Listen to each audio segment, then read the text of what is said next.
Hello. Greek. Creaky.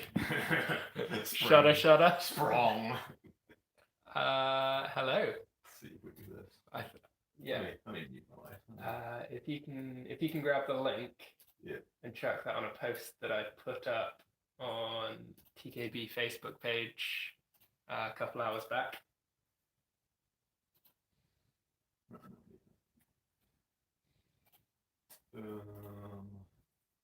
Oh, someone is here. Prince Murloc, hello.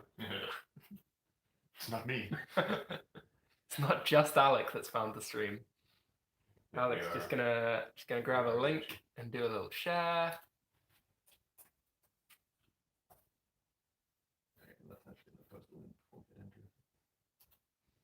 For anyone that's here already, we're going to do a little rundown of our weekend.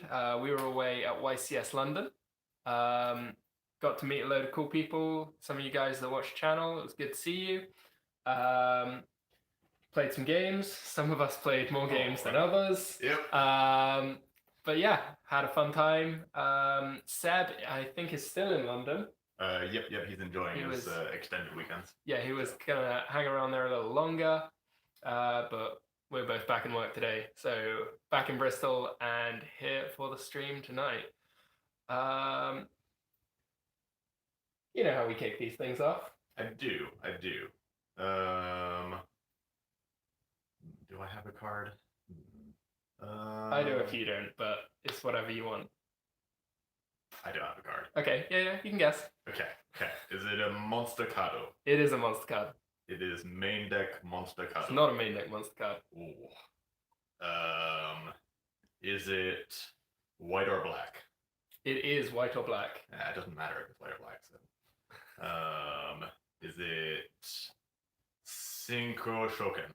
It is a synchro monster. Ooh. So it's a monster. It's not main deck. It's white or black, and it's synchro monster. So it's 4 questions.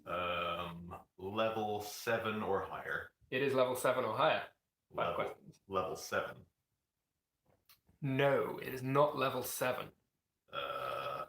6 questions. This is obviously the 20 questions game that we love to play. We even got some pre-recorded content that will be sticking up at some point where I did a game of 20 questions with Simo, who flew across for our event. Unfortunately, I ended up missing a round in my side event that I was playing at the time because they weren't doing announcements for when the pairings went up. So yeah, we finished doing our 20 questions game. Oh. I walked over and it's like, oh, they're still really deep in time. It's like 23 minutes, but the clock was going down, not up. So they were not 23 minutes into time. They were 17 minutes into the next round and my opponent was long gone. I had to go and ask to be undropped so that I could play out the last round. The curse of being famous. So level 8. Yes, it's level 8. So that's 7 questions now. Harry Moore.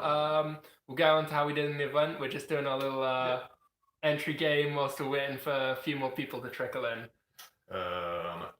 Does any of its synchro requirements, or does it require anything beyond 1+ tuner, 1+1 tuner? Does it have any more specificity? It is 1 tuner and 1 or more non-tuners. Yeah.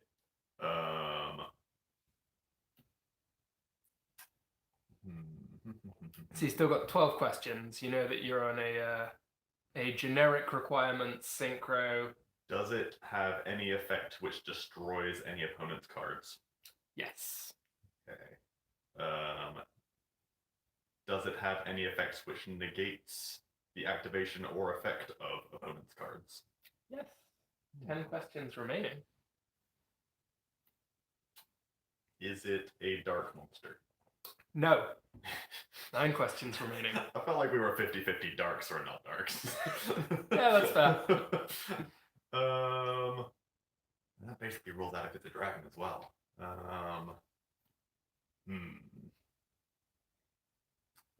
Can't really ask what era it was first printed in. I mean, it either gives you no information or all of the information. Was it first printed as a Was it first printed in Ultra and or Ultimate? Yes. Okay. Was it first printed in both rarities? Yes. Okay.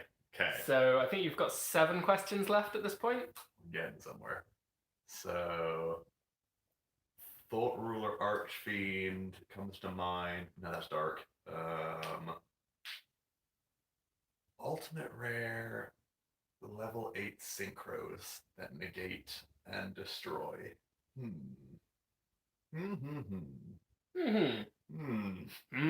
Indeed. Confirmed. Big think. Huh. I must own one of these, but at the same time, like, all of the things that I can think of are dark. That is the only attribute in Yu-Gi-Oh! Yeah, like, is it a dragon type? It's a dragon. Does it have 25 or less attack points? It does have 2,500 or less attack points. Is it Stardust Dragon? It's Stardust Dragon. Okay, Pablo, you saved me there. I thought he might have done. I've never owned a good Stardust Dragon, so I just could not think of it. Yeah, thoroughly bailed me out there. Well done, Pablo, for getting that one. Yeah, so welcome everyone. This is our little YCS London review. We have a tale of 2 very different stories. Both end in disappointment. Yeah, we'll get that one out of the way. I felt like doing something a little bit different, so I tried playing Subterrors, the old Guru control. And like the story to that is a little bit more extended. Like this was like a good sort of week, 2 weeks meditated. Yeah, I played it at locals last weekend, and it went reasonably well. Yeah.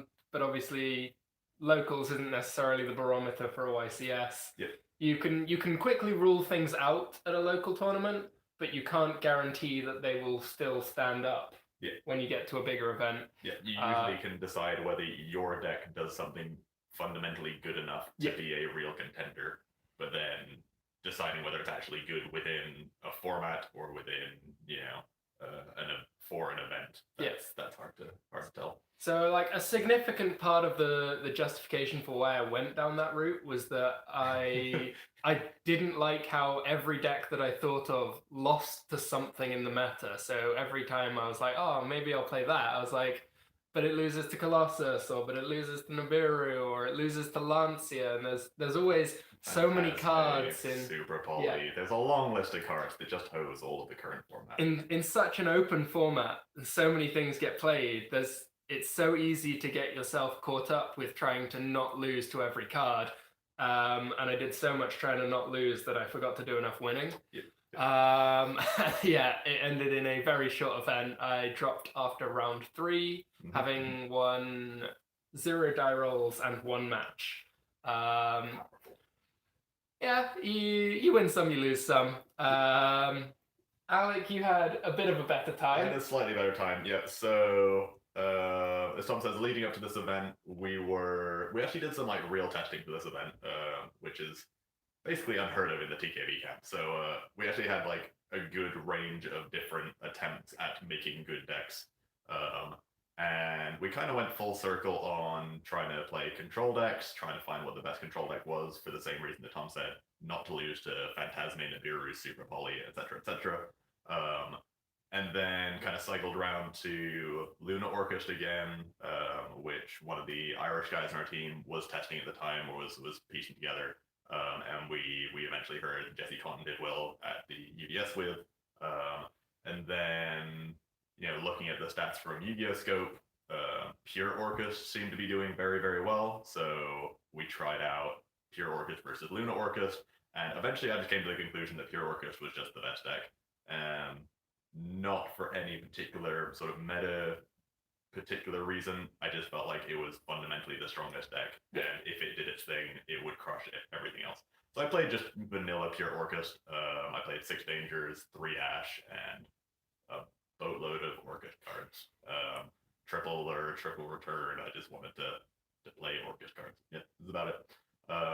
So I started the event 7-0, which was obviously very strong. Played against some very, very high caliber players. I beat Joshua Schmidt in round 3. I played a couple more of the E-Man lineup in that first 7-round stretch. And then unfortunately I lost the last round of day 1 to Sal Mangrates, and then 0-3 day 2.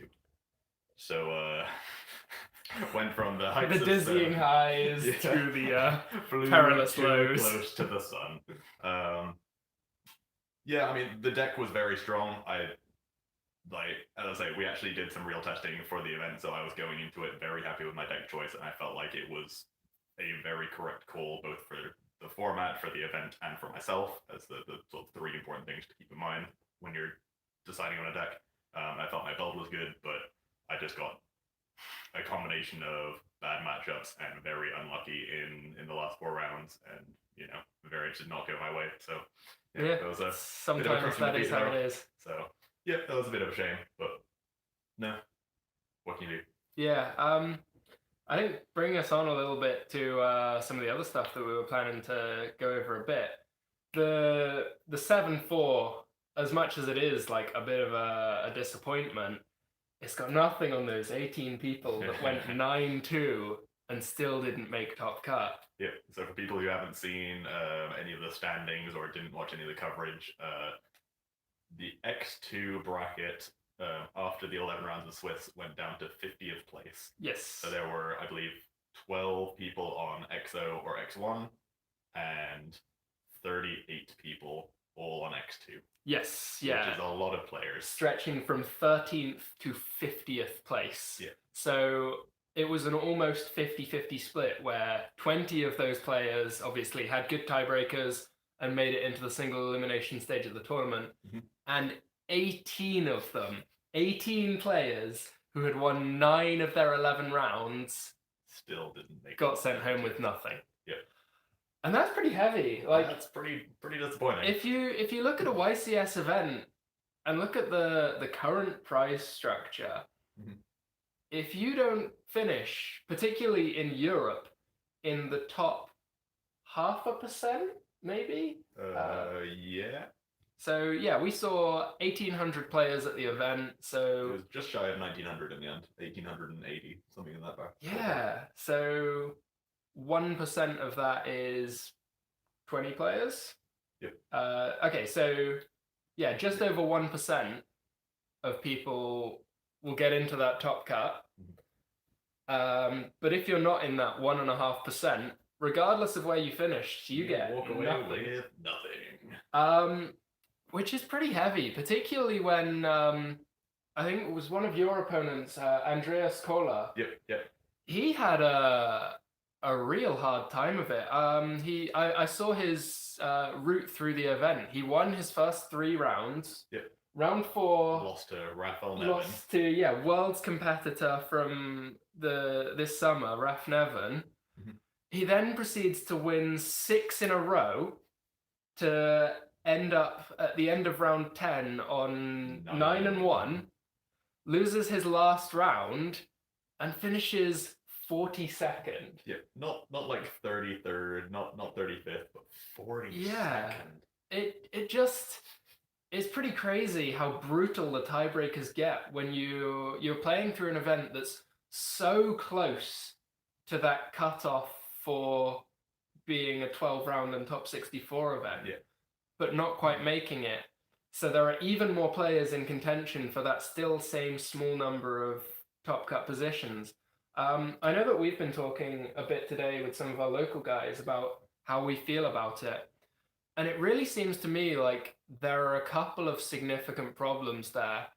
One of those problems is that people who've lost 2 rounds, particularly 2 rounds later on in the event, should really have a chance to keep playing a bit more to try and make it to that single elimination stage. And it doesn't feel like losing round 4 to Raphael Nevin and then losing round 11 should be in a position where you're completely out of contention to win this event. And should be entirely unrewarded in the same way that someone who went 0-2 drop.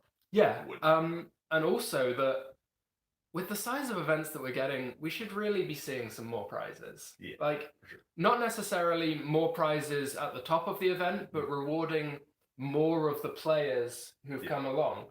So how we would personally like to see it changed, and obviously, like we're in no connection to Konami.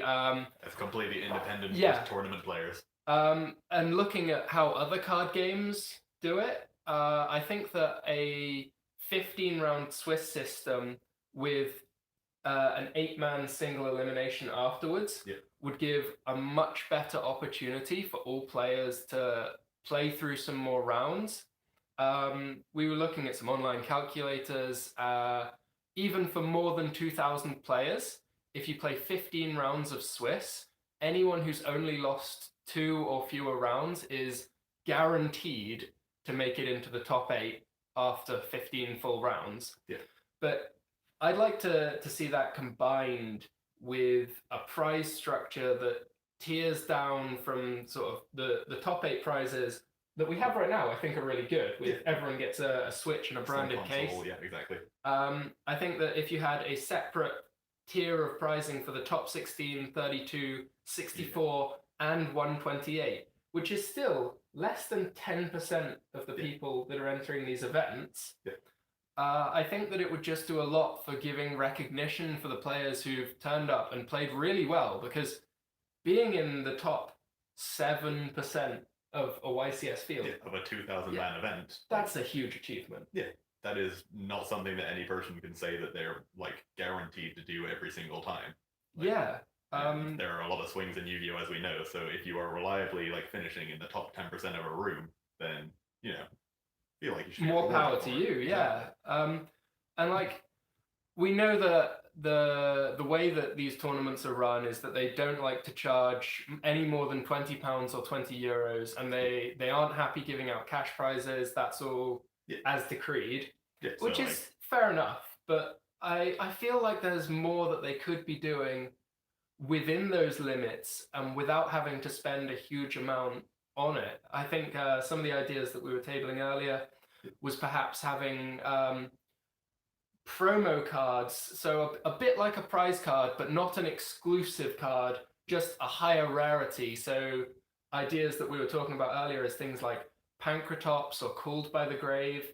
If you gave out an exclusive rarity of one of those cards to every player in the top 128, it would be something that's real and achievable.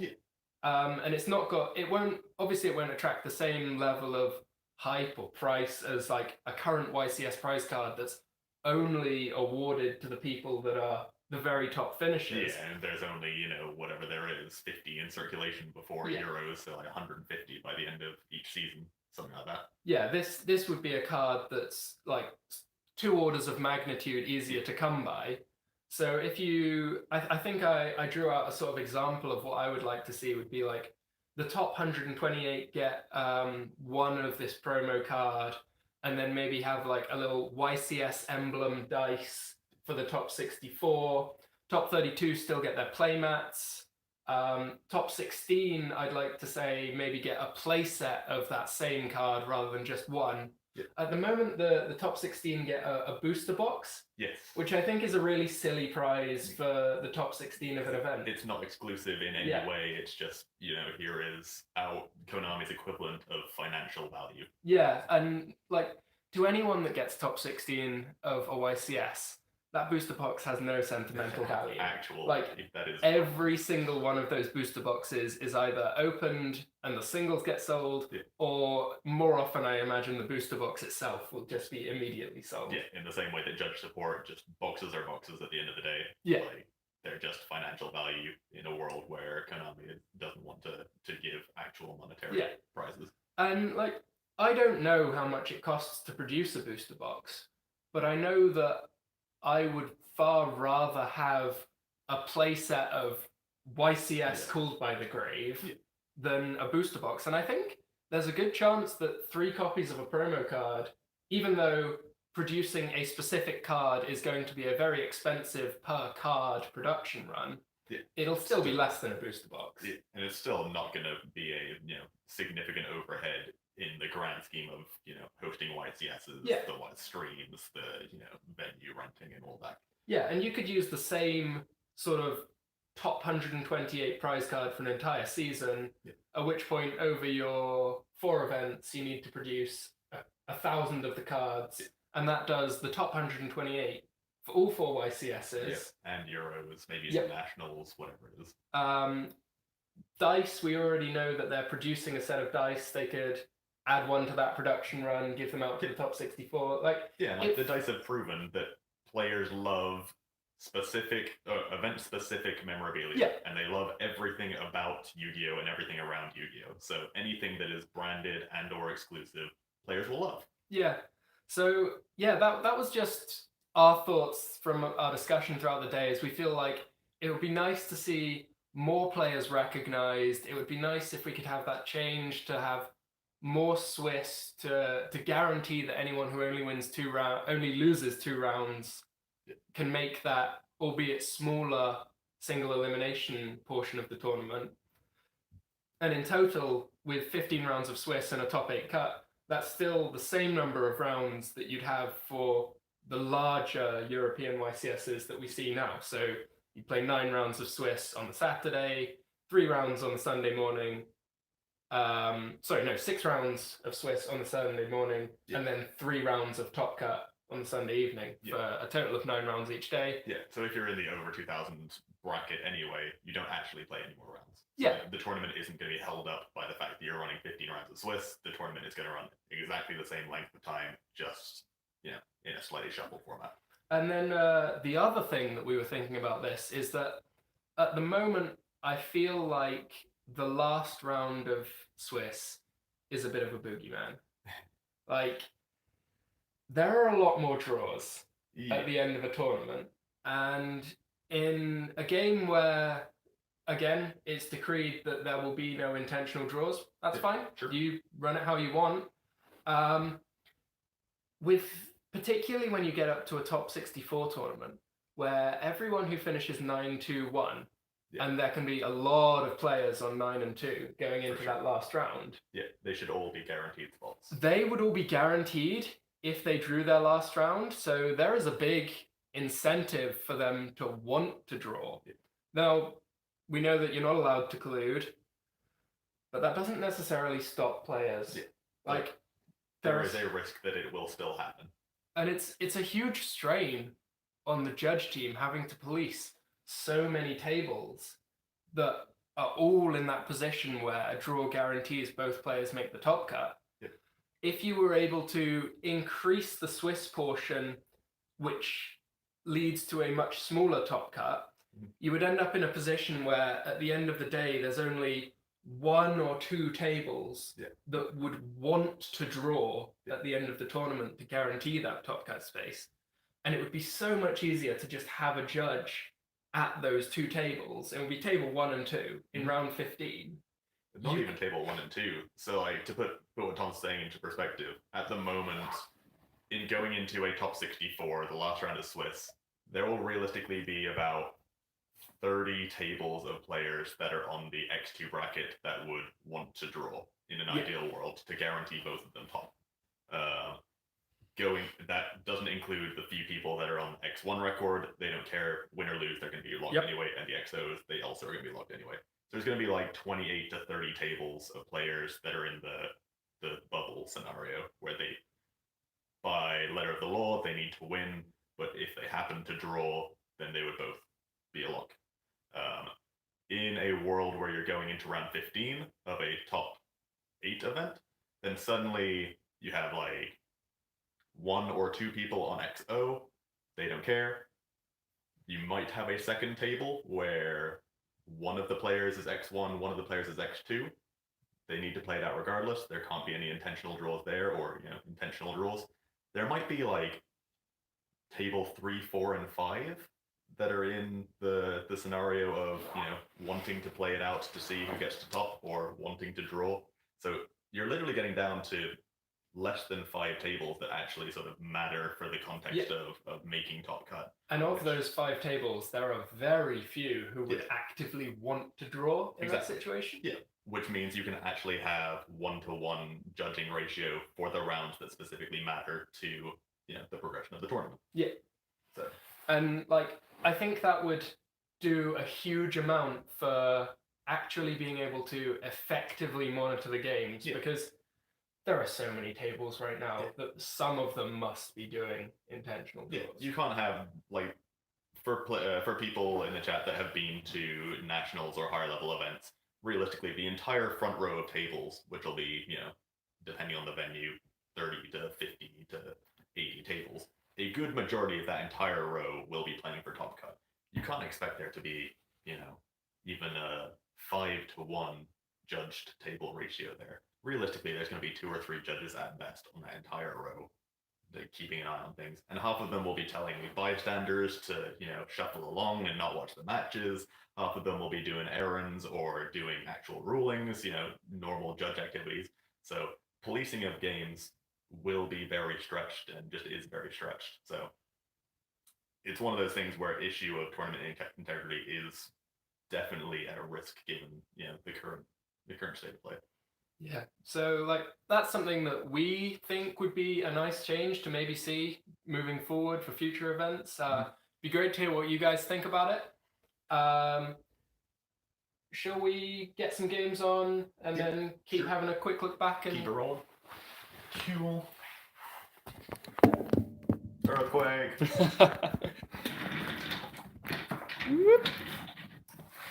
Ooh. Yeah, I think just to add a couple more cents to that conversation, the 2 sort of main influencers that we were taking our opinions from when sort of discussing possible solutions for this.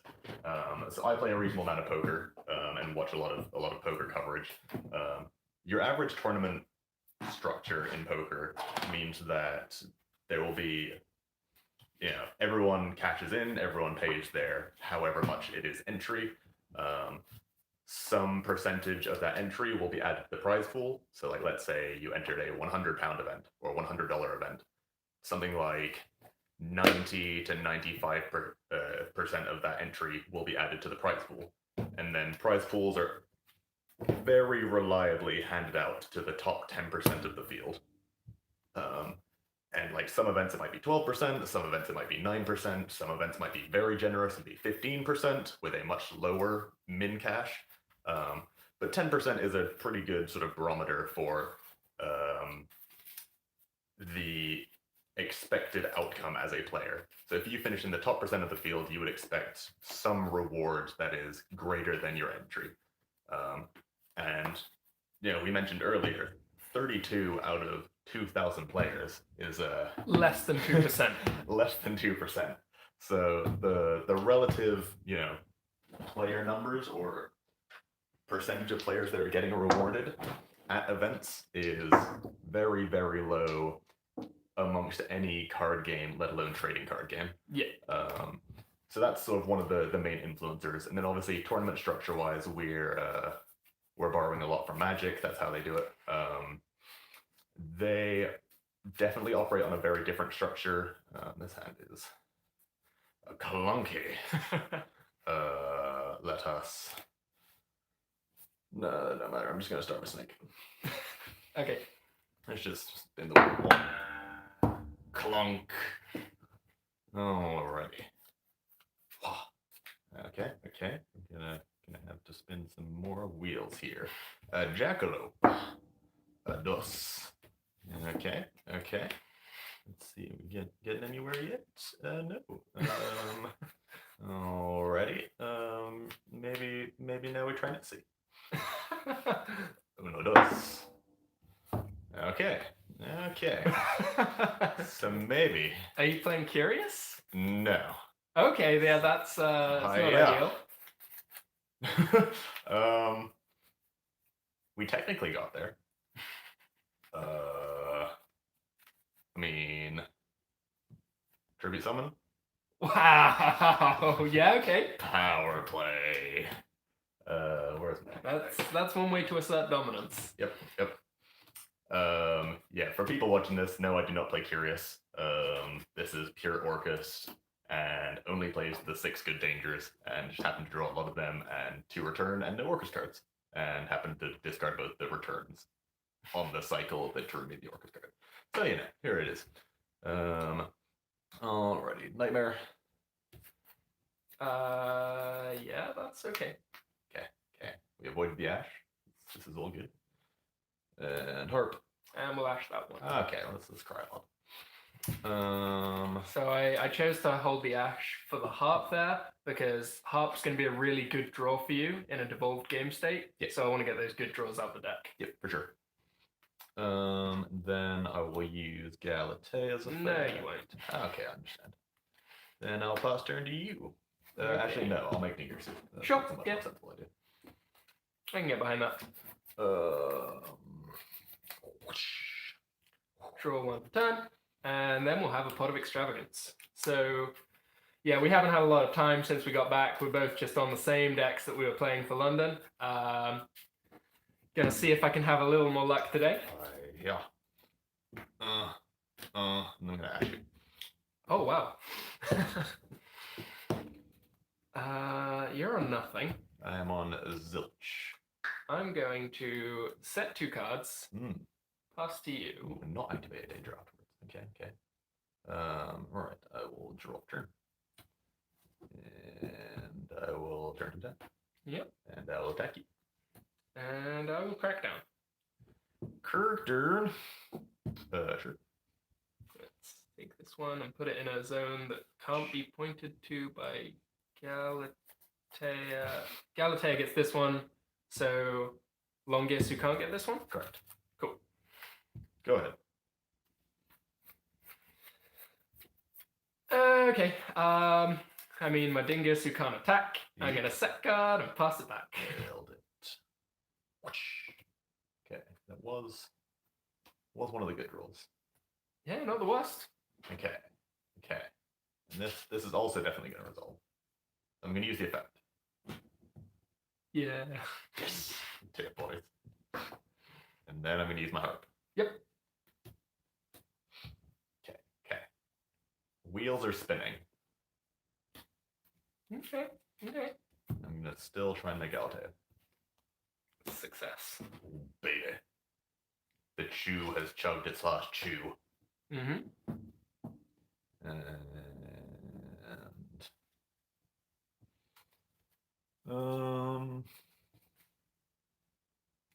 guess I start with this effect, target nightmare. Yep. All good. And get the field spell. Yep. And activate the field spell. Absolutely. And target. Yep. Now, the other point that we didn't actually bring up when we were discussing earlier is the impact that these changes that we were discussing for tournament format would have on tiebreakers.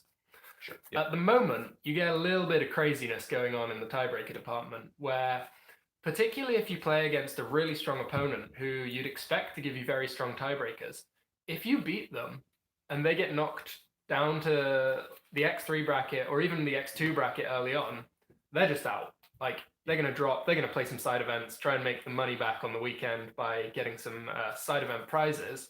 Yeah. In our event, if you were X2 at the end of day 1, which was if you were 6-2, then realistically you were dead. Yeah. You could not make top cut.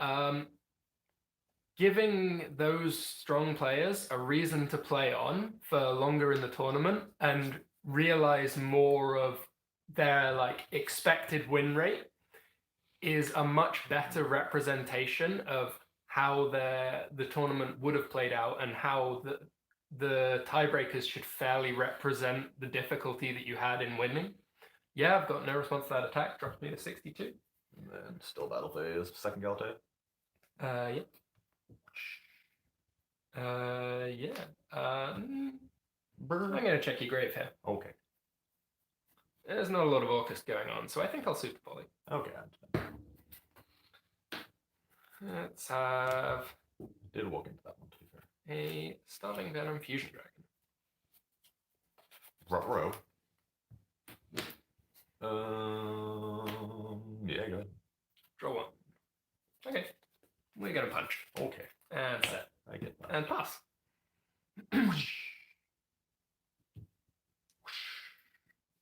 Go. We're going to draw. And we're going to punch. And we'll take. And we're going to pass. Okay. One more of those. I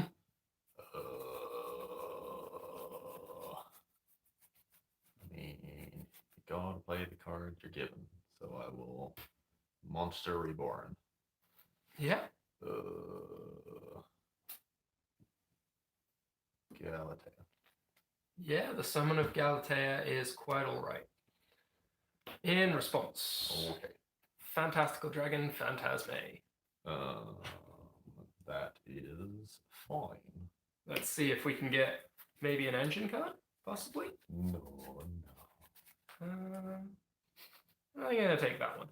Okay.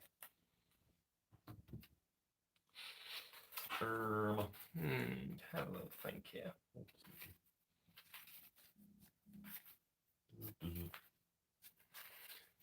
So you've taken 5,600. Correct. Gonna leave you 2,400. And I'm instant fusion. Ooh, 1,400. 66. At this point, I think I'm just terrified of Dingirsu. So I'm going to play There Can Be Only One. That's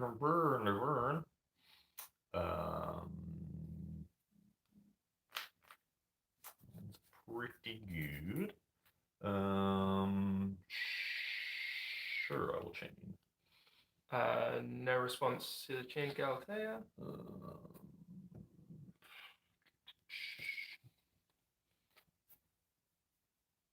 Yeah.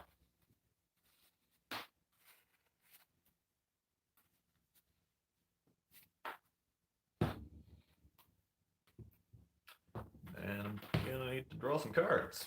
Okay. Yeah, it's a little unfortunate that I happen to have two dragons there, but I'd still rather just take the Pot of Duality off the Phantasme than have it stuck in hand. Yeah. The other sad truth is now if you draw Guru, you just can't summon it. But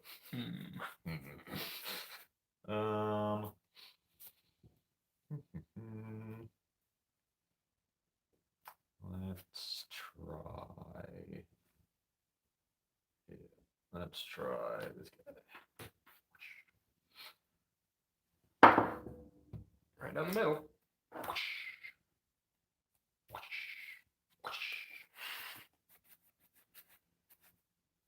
And this guy. Yeah. So as people are finding out, the deck is very good at spinning the wheels. King of Games asks if I was in the Mega Regional 2. Yep, I entered the Mega Regional number 2. I had a really solid round 1. I played against Simon He. He was on a Sky Striker deck. We played a long match. It was very, very close, but I just managed to come through in the end. Round 2, I went up against Cyber Orcust and got another win. Yeah, that's all fine. And then in round 3, I found True Draco, which, if any of you guys have played Subterra before, you'll know that it is not a winnable matchup. Not in the best of times. So, took a loss in round 3. Round 4, I followed it up with another loss, very frustratingly, to a misplay against Orcust.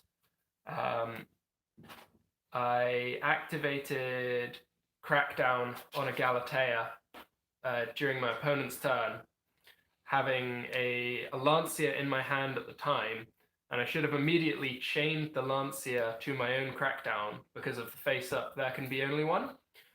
He couldn't have activated any of his Orcust effects in the grave at that point.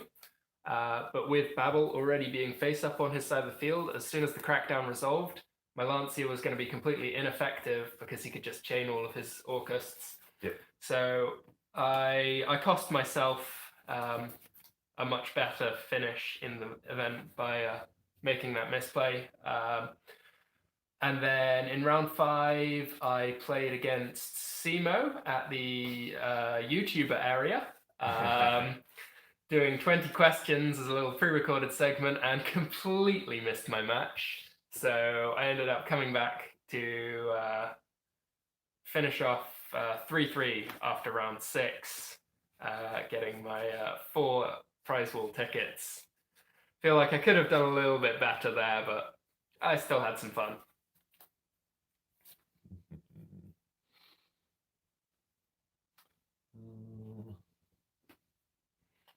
So, where are we going? Ooh, Trisbina. We don't like him. The question is whether I try and go for Trisbana this turn or not. Being the usual questions to answer. I think I'm just gonna pass turn here. Okay. So that's with a Nightmare Engrave. Yes. Anything in my draw phase or Nothing standby in your phase? draw or standby phase. Okay. You have a second super poly, then by all means. I'm going to set a monster. I have no response to the setting of the monster. I'm going to activate Final Battle, declaring flip up.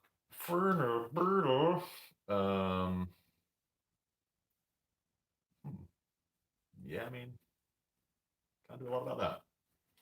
And then I'm going to activate the effect of my Guru. So that gets sent, and then Chainlink 1 is Guru. What's sending it? Oh, you don't have There Can Be Only One anymore. Yeah, Not anymore.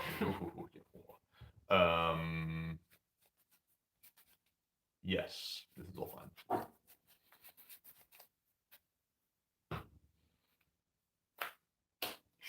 Now I'm in a real bad way, if that's another Called by the Grave.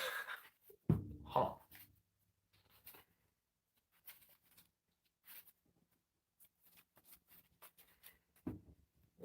I'm going to go to my battle phase. I accept your battle phase. And attempt to attack with Starving Venom. So to see destroy all special summon monsters. Let's have a little read. Or just all monsters. I think it's special summon. If this fusion summoned card is destroyed, you can destroy all special summoned monsters that your opponent controls. Oh, it's only opponent as well. Okay. Well.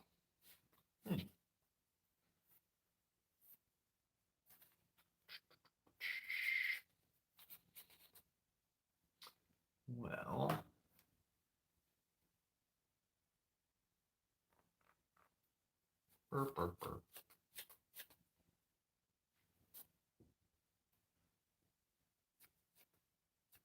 On the attack declaration. No, it's a Called by the Grave. Nightmare.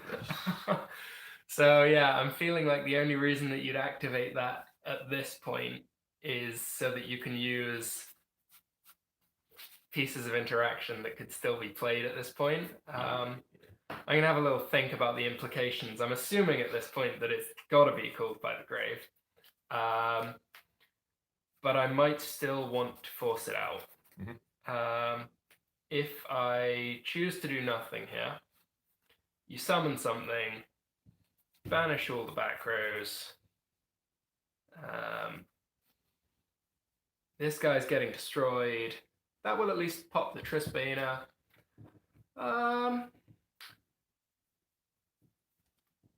No, I feel like I should let this one resolve. Okay. Yeah. Yep, that's all fine. And then still on the attack declaration. Yep. I will symbols target Stingirsu.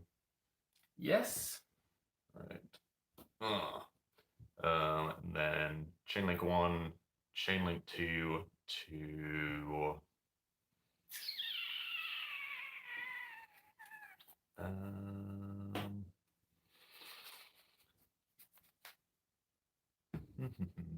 the question is, do I want to recycle an Orcust or do I want to send the Guru to the graveyard? Sorry if we're being a bit slower responding to questions today because there's only 2 of us here. Yeah. We're both sort of concentrating on the match a little bit, but I'll try and get through some whilst Alex having a little think. Let's see. I'm scrolling up for some of the earlier questions. I have a draw return and a search from the trap, so like, what's the worst that can happen? I will send to the graveyard. Okay. Yeah, I've got no response.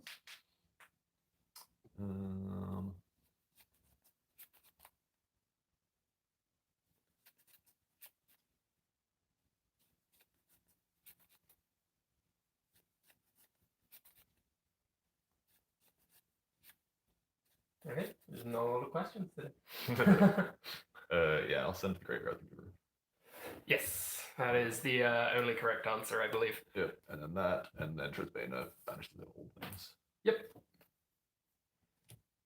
And it was, of course, Called by the Grave. Yep. The number of monsters on your field has changed, so yes. I could decide not to continue with this attack here. I'm at 2,800 attack. You've got a search coming from Tarp card. Trap in your grave.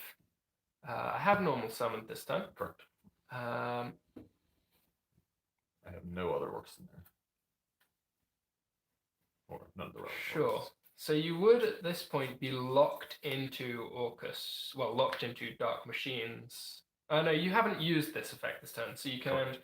you can take your search and not be locked. Yeah, you do need to trade. Yeah, I think I do. Otherwise, Particularly, this is a body on board that I can link away with. yes, and it's also a card that you can trigger whenever you want with Gizmek. Yep. So yeah, I will still attack. We both They actually trade. trade. Yep. Yep. And then I'm going to set one back row and pass my turn there. And then in the end phase, I will search with Crescendo. Imagine Wagons asked if we have any plans for YCS Milan.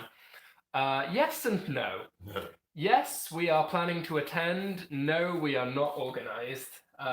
We have flights. Yeah, we will be flying to Milan. What happens when we get there is anyone's guess at this point. Continue spinning some wheels. Yep. Huh. All right. Okay. Yeah, we can do this. Okay. Now the question is, how many orchids are left in my deck? Not a lot. It should be like a reasonable-ish number. There's still A couple of brass. One nightmare.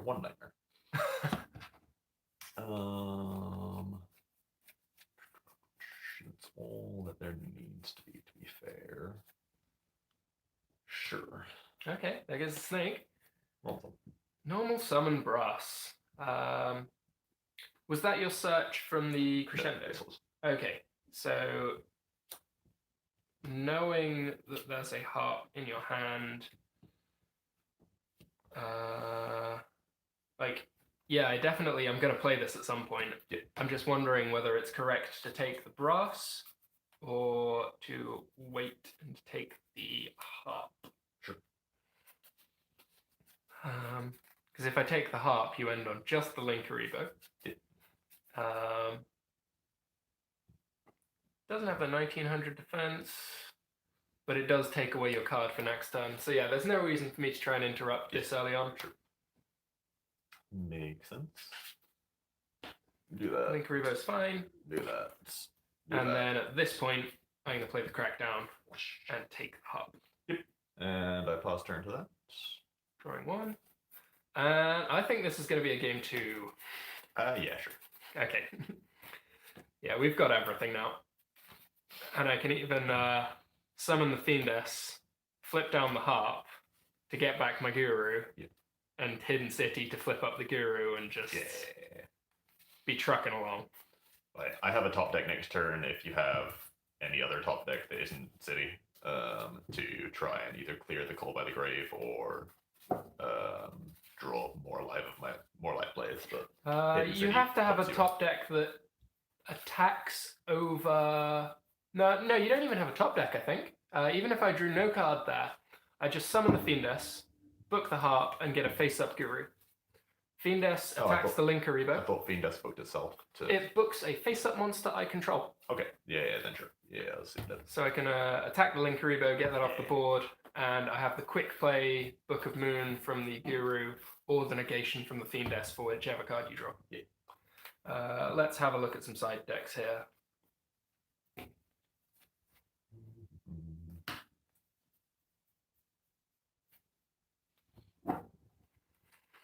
Alrighty.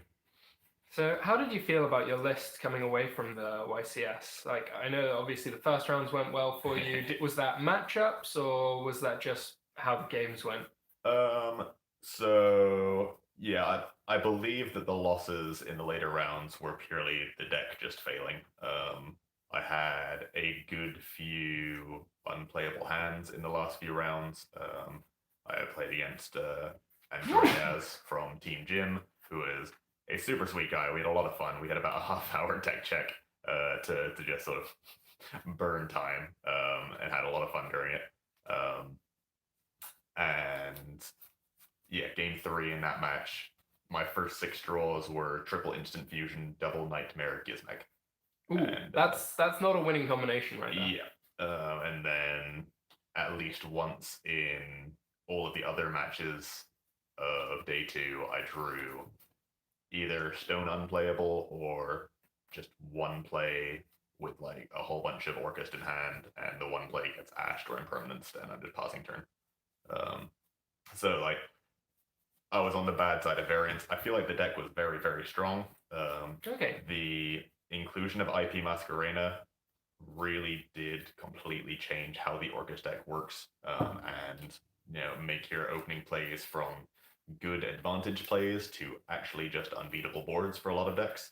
So I think the deck has gotten substantially better with the release of Cyber Impact, which is which is obviously good for us or good for me. But yeah, no, it just needs to draw live hands. Fair enough. One of those things. Vox Dark Wolf asks, what do we think about Block Dragon BA? I'm going to assume that one's probably directed at me. Well, fire away then, Ally. Block Dragon is a card that you can activate sometimes, but not all the time. And I don't believe you would ever want to play it in your rank 3 strategy because it doesn't summon Dante. Those might be. Summoning Dante isn't that big of a deal. I think that the Block Dragon build of VA is my favorite one at the moment. Sure. Now that I have failed to top both YCSs so far this season, if I don't magically start topping everything, I suddenly have really very little to care about WCQ points. And at that point, Burning Abyss looks a lot more attractive. We can play some fun. Yep. We can build some spice. I think that the Block Dragon list is my favorite. And I very much like the idea of it. I saw a list today that wasn't even playing Beatrice, and I felt like that was probably the right way to go about it. It was very much about turboing through to the Link 4 monsters. Yeah, no response to that one, Alec. Turboing through to those Link 4s, setting up on things like Abyss Dweller, Avramax, Fossil Diner, Naturia Beast. Yep, still no response. And just going through things in that way, I think is actually a really nice way of playing the deck. It's something that I definitely want to try out. I don't honestly know how good it is. I was scared for a very long time that it was just going to be an absolute terrible choice for the amount of Nibiru in the format. But looking more at things, I don't think there is that much Nibiru going around. So I'm kind of umming and ahhing on it in that regard. It's a deck that I think is better than I initially gave it credit for. So I'm excited to give it a go at some point, particularly if the next couple of events aren't going well for me. Yep. I think one of the points you raised was very interesting. I played 11 rounds of Swiss. I did not see a single Nibiru in any of the matches that I played.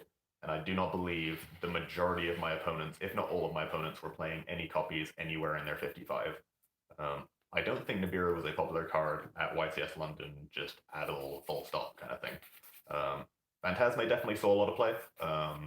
I personally didn't play it just because we weren't really sure enough what the format would look like. And we thought that there would be a lot more trap decks and Lunalight Orcust, where Phantasmate is not a good card, so I just wanted to play a more powerful version of this deck rather than trying to play good cards for specific matchups. But yeah, Nibiru just didn't really feature just much of at all, which now that we know what the format looks like, probably will change. But I think at least at the moment, Nibiru is on a significant downswing from what it was a couple weeks ago. What was I? Do the usual stuff. Yep. And then this is why the deck is now good. Mascarena.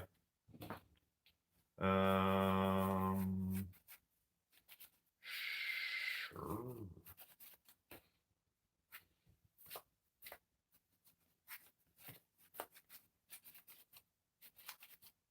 The chat, just as a general observation, my hand has this, which in isolation makes this play look really bad. But I still genuinely believe that ending on Mascarena is the correct play, because she is just that unbeatable for fair back row decks. It's like Phantasme has now come down, which is the one punish for my play. The majority of back row decks don't play it, and if they have no way of pressuring her that also don't get rid of the Trisbana that you summon once they've tried to battle phase to get rid of her, they can't set any back row. Yep. Because you just threaten to Trisbana them when they try and end their main phase.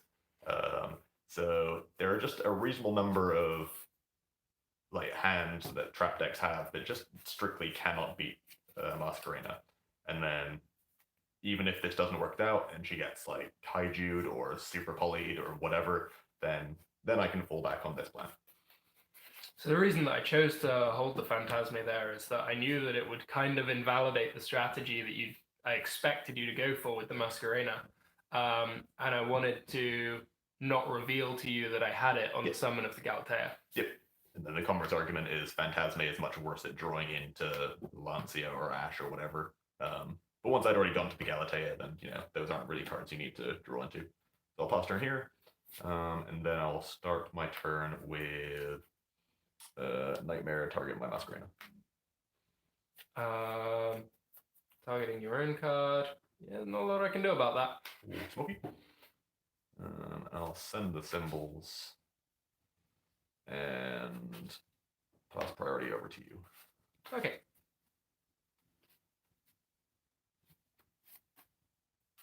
I'm going to try and make things a little more interesting by normal summoning Guru. Brr. Oh. I accept the normal summoning Guru. Activate Terraforming. That's a good card. I am going to also accept the Terraforming. And then I'm going to go for the Hidden City that I get from it. And so I have a Twin Twister set, and the decision is whether I Twin Twisters here to try and set up the play of, we'll do it for the sake of science. So I'm going to Twin Twisters. Okay. So if you have Fiendess in hand, this looks like a very, very juicy target, because you both get to negate the Twin Twisters, use Hidden City to replace the Fiendess you have in hand, and your Guru goes face down, which can then go straight face up again with the Hidden City to get search the two trap. searches. Yeah. So in theory, Tom should want to negate this, because it is actively plus for him to do so. He will both replace the thing that he's negating with and get an extra search that he wouldn't otherwise. And Hidden City dies. And Hidden City dies.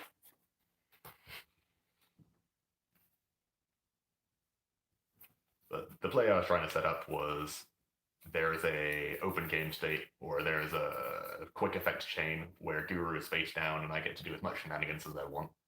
And then I get to do some very dirty things to Tom in that meantime. That said, we're going to head to the battle phase. All right, I have to think on the battle phase then. So Guru is currently a slow effect. That is correct. Right, so in the main phase, I will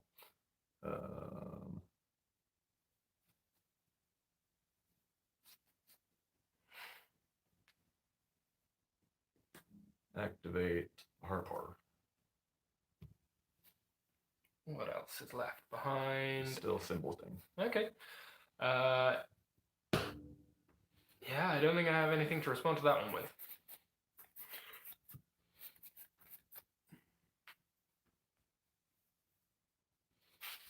Alrighty.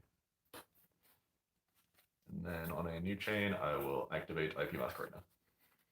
So at this point, I'm wondering what it is that you could be trying to get to here. I don't feel like I'm particularly open to Trisbaena. There's Longirsu, which would point to both of these, and you would have some things banished ready to go for it.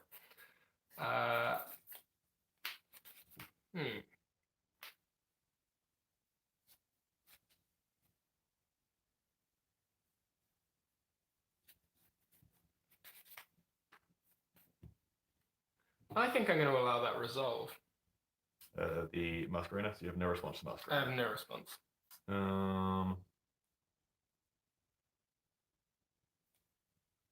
Then I will.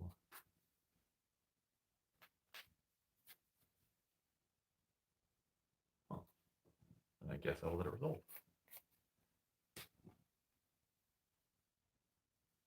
All right. So I have the luxury of making this as a backup play just because of how good my back row are, where I don't even need to really try and set up the Trisbaena hard go for the Trisbaena line. Trisbaena would also be very defensible here in isolation just because it is bigger than his monsters, and he would need to do something before ending his turn to get rid of it. And then I pass priority to you. I'm no longer feeling quite so confident about this battle phase idea. I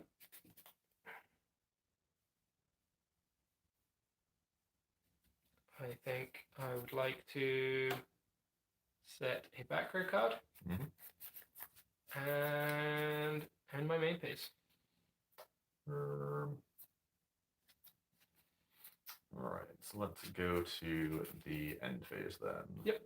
And I will activate symbols targeting my Dingirsu. I have no response. And then in a new chain, I will have Dingirsu activate his effect to.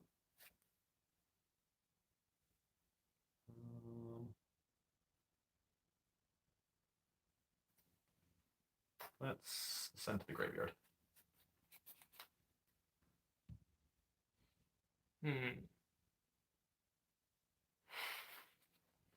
Dingirsu again, improving.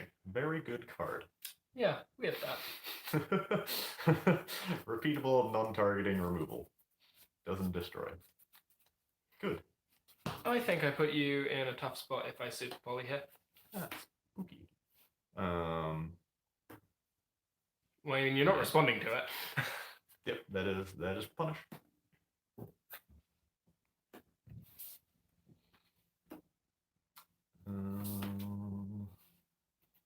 Then you still just send the Guru. Okay. All right, then I draw for turn. Sure.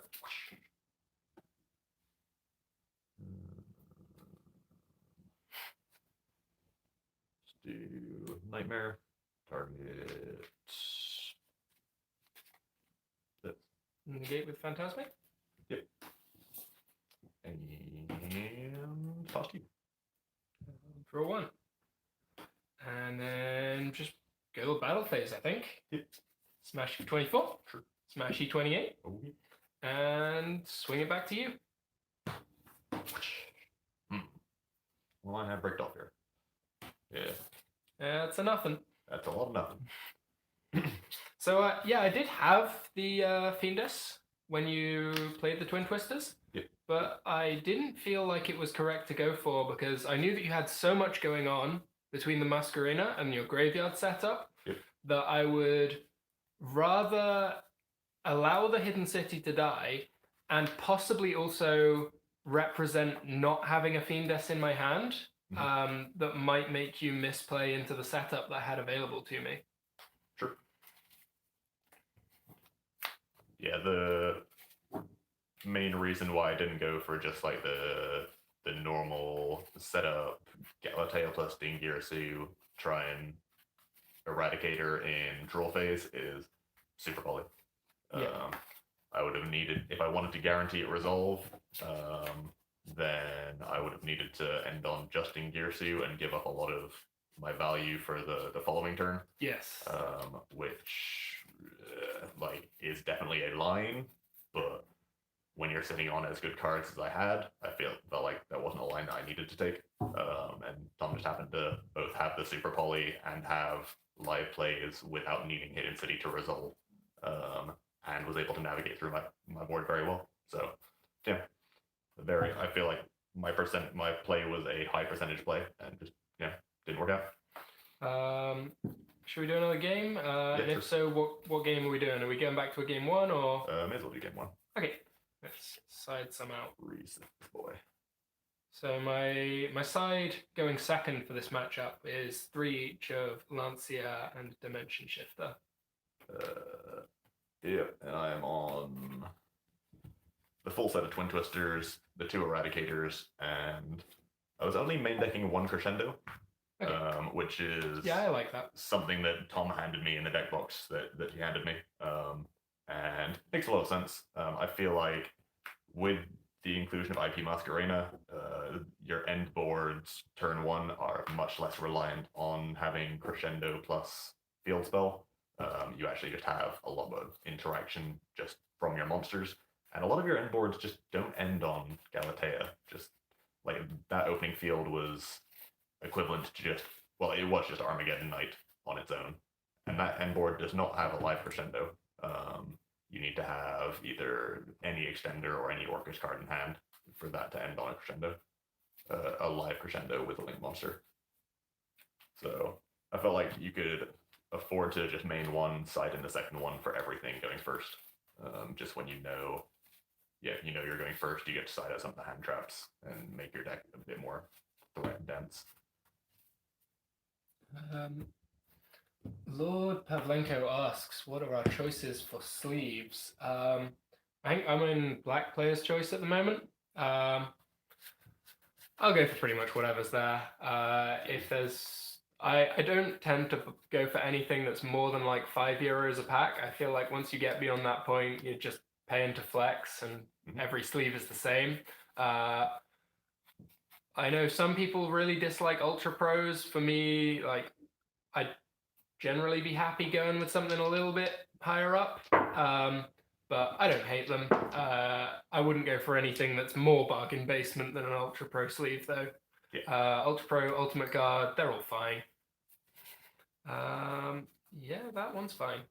Yep, I'm also very much whatever is available. If possible, I'll try and avoid just the most basic Ultra Pros, just because I've played them so long and have had a lot of bad experiences with them. But basically everything else is on the cards. I know Seb is the only person on our team that has like very strong opinions on sleeves. He is very much a Dragon Shield man. But if everything's the same price, then I'll take whatever's available. Yep. And the 2 of us will both generally avoid any of the matte front sleeves. Yeah. Having matte effect on the back, yeah, great, love it. Sure. But frosted front of the sleeve, no, I'm not about that. Right. I have a lot of Wombo in my hand. I'm deciding how much of it I need to use. Well, we've got some interesting questions coming through here. Yep. What was the main reason that I played Guru? That's one that we actually spoke quite a bit about earlier on. It was a decision of trying to not lose to too many things, but ended up playing a deck that didn't do enough winning of its own. I do have the Ash Blossom, so sure. I'm going to check if you've got the Cold Buy. I do not have the Cold Buy. I do not have Rhoda. Other interesting questions was Nick T asks, what do you all think are the highest impact Link 3 and 4 to make with Masquerena? So the targets that I was playing were Topologic Bomber Dragon is my only Link 4 target, and it is pretty much the thing you go for in every matchup that isn't a trap deck. It is bonkers. So your usual end combo, it's Armageddon Knight plus any monster or any Orchest in hand. You get to send the Bombard and then special summon the monster from hand. Basically equivalent to Nightmare into Nightmare into Mermaid from last format. That combo will end on Harp Engrave, Nightmare Engrave, Masquerena plus Galatea. You have enough materials already on board, and you have 2 different things in your graveyard which can trigger it already. The joy about the 2 things in graveyard that trigger already is one of them gets to summon symbols from your deck, and then it gets destroyed, and now symbols is in your graveyard. So you have a guaranteed 3 triggers of Bomber in your graveyard. And no deck can play through getting bombered 3 times. No monster deck, in any way. No monster deck, yeah. So like even in the Orchest Mirrors, realistically, I'm just trying to set up Bomber with 3 destructions, and yeah, that you just destroy every time they put 2 monsters on board, and they die very quickly.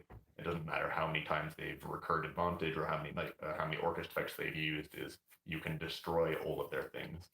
So that's the main one I'm going for. Link 4 wise, Link 3s you have a good few options. So you have the usual ones that are vanilla. Nightmare Unicorn is obviously very strong. Shuffle away any card on their field by discarding a card. Not every deck can do that because you need to have a card in hand, but very nice. But yeah, Unicorn is a very safe bet. Trisbana, as we've discussed, is bonkers against the trap decks because most of them do not have ways of getting past a 25 stick that cannot be destroyed by card effects. So you can just safely make Trisbana whenever your opponent threatens your Masquerena, and then just let them continue. And if they don't have a way of stopping all of your graveyard effects, then you're going to be able to trigger it. And trap decks without traps are not very good. So, I feel like Alex covered most of the bases there. I also have a little bit of a soft spot for Topologic Zeroboros from the Rocket structure deck. It's a little bit of a different spin on things. It kind of merges into one Trisbana and Bomber Dragon, and just banishes the entire field. Yeah. He's a bit of an indiscriminate wipe for everything that's going on. Obviously, it's also banishing all of your own cards as well. Yeah. Which is the main consideration why I didn't play it in this specific deck, because your field spell is very important. I only played 1 copy of the field spell.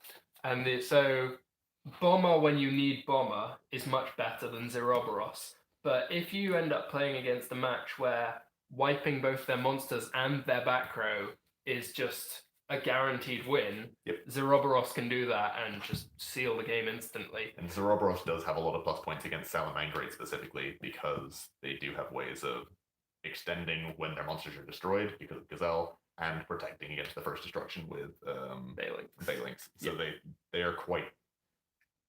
They have some tools to play through they are Bomber. And they also get heavily punished for getting all of their monsters banished. Yes, specifically, exactly. Jack V asks again, you really should have tuned in earlier, man. What do you think about the X2 thing at London? We've really discussed that one at length. So if you get a chance, all of the live streams are available as a VOD on the channel. If you want to hear some discussion on our thoughts on that, there is a lot to go back and listen to about 10 minutes into this stream. Yeah, we think that it's a bit of an issue, and there are some ways that they could have addressed it, is all I'm going to reiterate at this point. Yeah, the difference between getting just under 2,000 players and getting over the 2,100 players is an extra round of Swiss and an extra 32 spots in the top cut, which makes a massive difference. And start of the turn, I'm going to go to. You don't have Super Fully? I do, and I'm pretty sure that I want to just rock it. Yeah. I need to play the Super Folly now because I'm going to be starting my main phase with a Pot of Extravagance. Yeah. Yeah, and he needs to do as the first action in the draw phase to stop me using Galatea as the first action in his. So I'll get my Starving Venom. Yep. Would you like to do anything before my main phase? Now So I'm only playing one symbols. There were a reasonable number of decks playing two that I ran into, which I can definitely see the merits of, but I just wanted to keep my deck 40 cards and still play a few techie bits. Ooh. No, I'm good. Continue. Got some questions about mech knights that you might be in an interesting position to answer. Yeah. Master Happy Feet 95 asks about thoughts on Mech Knight Invoked, and then Mark H follows that up, asking, more importantly, thoughts on the pure Mech Knight deck. So they're very different things, but I'll let Alec give you a little bit of a rundown. Yep. So starting with Mech Invoked, just because that's the deck I've played most recently. I think the deck is totally fine, but the main issue with it is that for your first turn, for like the first turn of the game, you are playing with exclusively the cards in your hand. Basically, the only card in the deck that actually like pluses is blue, the blue Mech Knight, which gets you a +1. Basically, it turns into a free 1 link fodder. Other than that, if you don't draw Mech Knights, the deck doesn't really have a way of getting to Mech Knights. And in exactly the same way, if you have not drawn Alistair, the deck doesn't have good ways of finding Alistair. So when I was playing just the pure version without Orcus last format, one of the main issue I had with the deck was if you don't draw half of your deck, then you're just kind of playing with half a deck.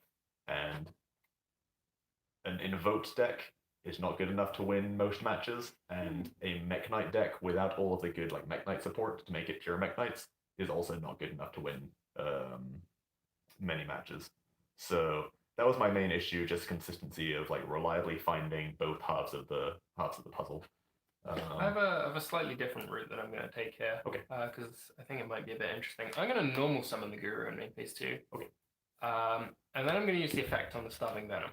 I have no response to that. Okay. There's nothing you would do as a slow effect here other than play a field spell, so yeah, let you continue. And then I'll pass on that. Sure, and then I will... I suppose I have to target this with Nightmare. Yeah, that was what I was wondering. Yeah.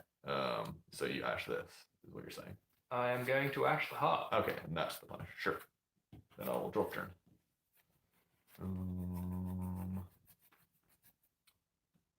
Alrighty, so I'll start with instant. Instant fusion resolves. Yeah, I did get thoroughly punished there by just not changing the Nightmare to play around Ash Blossom. Just how it goes. In response to the summon of 1,000 eyes, which nightmares are in your grave? Just him. Okay. Or and Bombard. Sure. I'm going to play the Crackdown here. I don't want to lose either of these two monsters. The Guru obviously has huge value if it gets flipped. Yep. And this guy, like, I think he's got some value just in his on-destruction effect. Yeah. Not giving me free ways to remove it without destruction is nice. Can I take it? Yes, there's no reason to Nightmare before then. Sure. Alright, and then I shall Nightmare. Yep.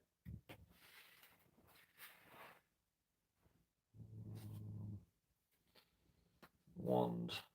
Okay. Wand for the symbol. Yeah, that's fine. Summon. That's where it's going. Normal summon the Ash. Yeah, that's all good.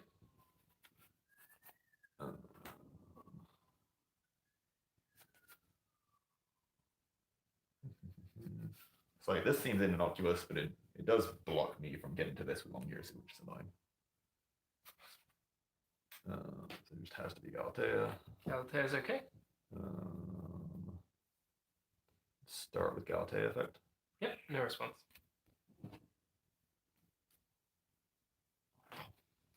Sure.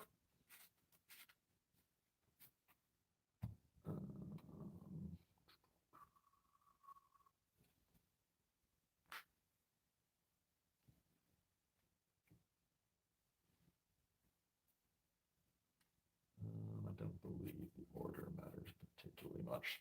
So I'm realistically not going to clear the 1000 IS, so my battle phase just doesn't matter for the sake of this combo, or comboing off. So I don't need to worry about like trying to maximize damage in any way. The only consideration is whether I try and get a second Bingirsu to the graveyard after making one this turn, so that I can symbols away the Guru in the standby phase, or whether I just accept that I have ding symbols already set up, and I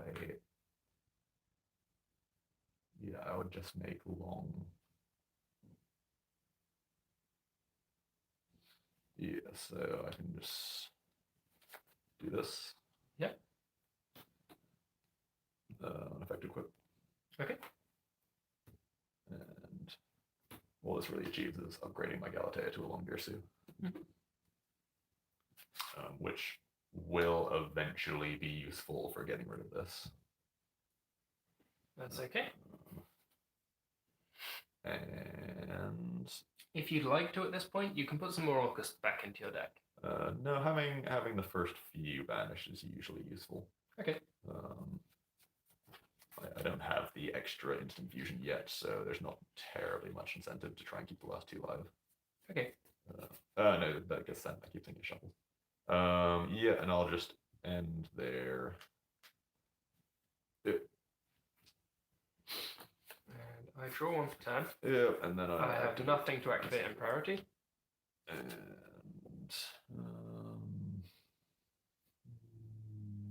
sure, and I will send. Okay. Yep. Draw one. No, sorry, not draw. No. That's already happened. That's not magic. Which Orcusts remain in your grave at this point? Just one bud. So I know you got a counter trap set. Yeah. I would rather that my stuff doesn't get negated. Yep. So I'm going to start with flip summoning this guy, yep. Go to my battle phase, yep. and attack into the Longisu. Yep, and that's all fine. And then I'll have a pot of duality to see what I get. Sure. 1, 2, 3. Fiend Dust would have been really nice instead of the duality. Mm-hmm. Doesn't do a great deal as a follow-up. At this point, I have to decide whether I think that the Starving Venom is going to carry me the whole way. If he is, there can be only one. Real nice card to take here because it prevents that counter trap from becoming alive. Yep. If I'm not scared of the counter trap, though, I do have a lot more options. Now, I know that Alec is just going to be on the Dingirsu and whatever he draws for turn. Yeah, actually thinking about it, this is just making long Girsu was just terrible. Should have just had a linked Galatea. It would have been just infinitely better. I agree with you on that one there. Yeah. I just completely forgot you had attack points on board. I think I have a slightly more interesting play if I take the Fiend Dust and see what happens. Yeah. I feel like taking the There Can Be Only One was probably the route to try and win the match, because it puts you in a very difficult position where you're almost guaranteed not to get to a Galatea next turn. Yeah. But it's interesting if I take the Fiend Dust and see what happens. So I'm going to just set one and pass. And I'm going to draw. There's not much incentive to keep my guy around, so we'll return. Sure. Which is one of the better draws.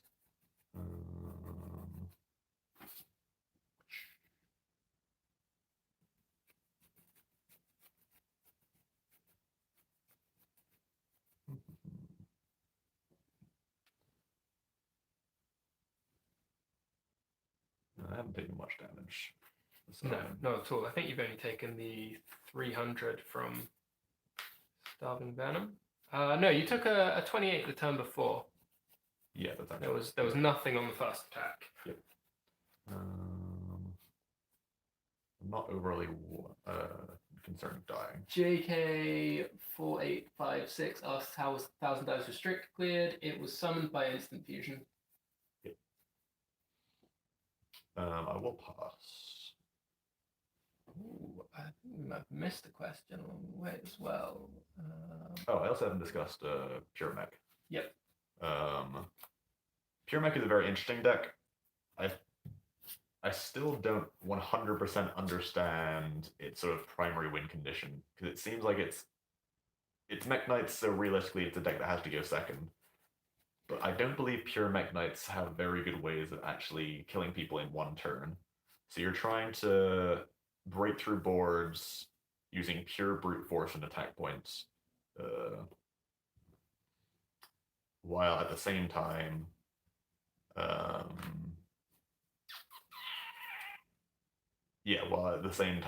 trying to have enough of your own stuff left over to try and get to the Mech Knight Link 2, resolve its effect to get the trap card, and then play this like long grindy controlling game where you're slowly but surely choking your opponent out of the game with just kind of fair advantage-y, negate some of your monster effect-y kind of stuff, and a few good trap cards. I thought both of that summons face down. Or she flips herself face down. No, I targeted this. Oh, yeah. And I summon in either face up or face down defense position.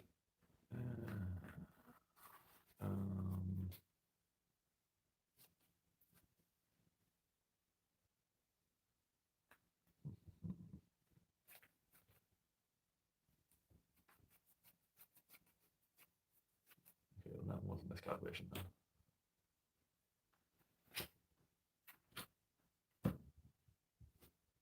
Yeah. For some reason, I keep thinking Venus has to book a moon herself to summon. That is. So this is activating at the end of my turn. Yes. Okay. I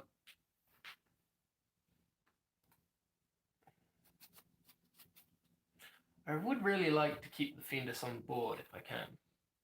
I feel you.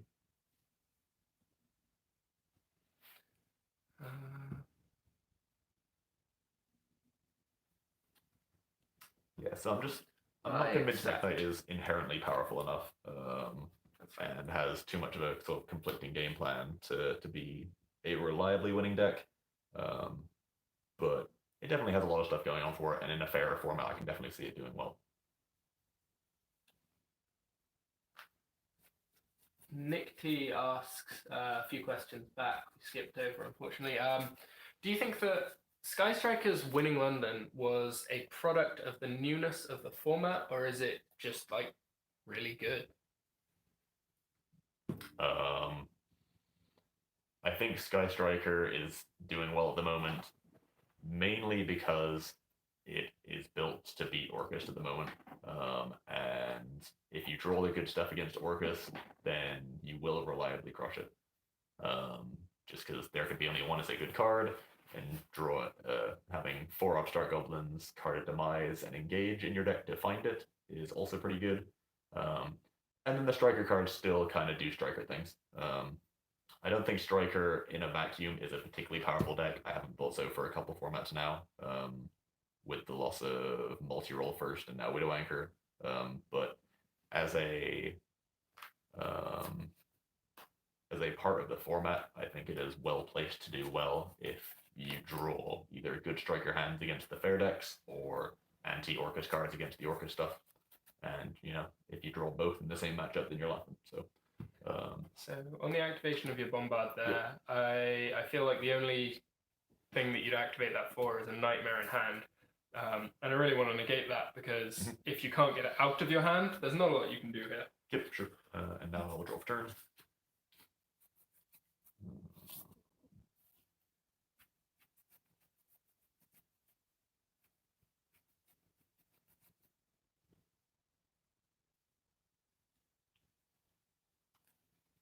Yeah, and then now I can normal summon the Heart Horror. Oh, that was unexpected.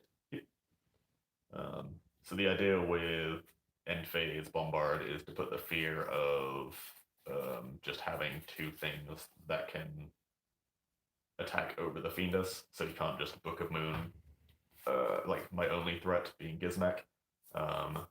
And this way, both of them can still flip summon after their Book of Moon, because this would have been summoned in the opponent's end phase, not normal summoned in my turn, and freeze up. would have freed up my normal summon. Summon is good, I assume? Yeah, summon's fine. Okay, so we've successfully played around that there can be only one. So I assume Galatea is pretty much always the best starts in these situations. That one's going to get Solemn Striked. Okay, understandable.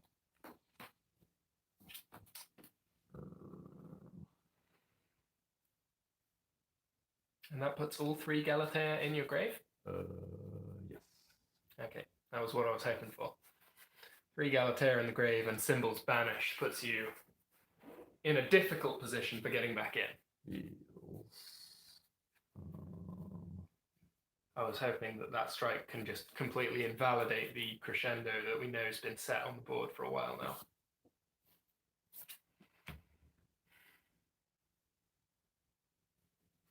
These are my banished cards. Let's start with Harp. The harp is fine. Alright, so I now need to play some Gizmek slots. Yeah, I need to play some Gizmek slots. So I still have Wand in my deck, is my main win condition. But the only way of Getting Getting the it. nightmare into the grave to find the wand Yeah. is by reviving the Gizmek to link it away. is reviving the Gizmek to crash into this. Oh, Because I know. because you're locked on darks and you don't have any dark links left. Yes, because Masquerade is also used with the Super Poly. Sure. So I like to make Gizmek. Yep. Oh. There's a Wand in that pile. Okay. So it might be on the good old no outs here. Which is rather sad.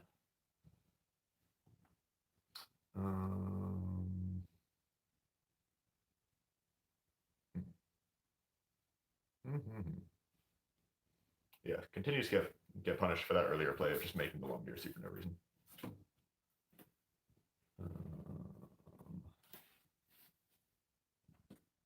I'm gonna activate my alert. Yep. I'm gonna discard 2 instant fusions. Yep. That's I had a very unfortunate match, or a game against Thunder Dragons, day 1 of the YCS, where my opponent stopped my Armageddon Knight or whatever my 1 normal summon was, and I passed with largely no play. Lancia'd him, and he passed with no play. And then on my turn, I had the state where I had 2 Ullrs and a Lancia in hand, and had normal summoned a Harp. So the question was, had a vanilla Harp on board. The question was, do I activate the Allure, or activate the 2 Allures and try and hit just any live card in my deck and go off?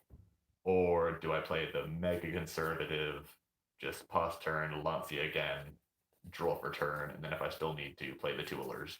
And if you do play the Allure, do you set the Lancia first? You do not set the Lancia. You definitely set the second Allure. Okay. Yeah, the reason you would Allure is to hit dark. You're not this ain't a chicken stream. And it wasn't a chicken stream. So I played the first Allure and I discarded my hand, and I played the second Allure and discarded my hand. And swiftly lost that game. And drew the 5th card, and it also was not a dark. So really just wouldn't have gone anywhere anyway. But yeah, had a little bit of a think. And yeah, blind Allures have not been good for me with this old deck. Yeah, I'm pretty dead here. Yeah, I'm straight dead here. Yep. I even draw the other Guru for 10. Yeah, so I have no targets for Nightmare left. Well, that's what the deck was supposed to do. Didn't do a lot of that over the weekend, but we had fun. Yeah, definitely threw that game away. So it goes. Super Poly continuing to prove it is a very strong card. But yeah, thank you to everyone for tuning in. We will likely be back again same time next week. I don't know if I will be around You're next in Monday. Germany. Yeah, I'm heading on holiday for a bit. I'm going away with my girlfriend to Frankfurt. And what a surprise, there's a regional on in Frankfurt. How so, convenient. if anyone happens to be in Dreieich on Sunday, come say hi. But yeah, have a good week. And I'm sure even if I'm not about, there will be someone around to have some more discussions and see how the format's progressed the week after London. Thank you for everyone for tuning in, and we'll see you next time. Y'all take it easy. Cheers now. Bye-bye. Bye.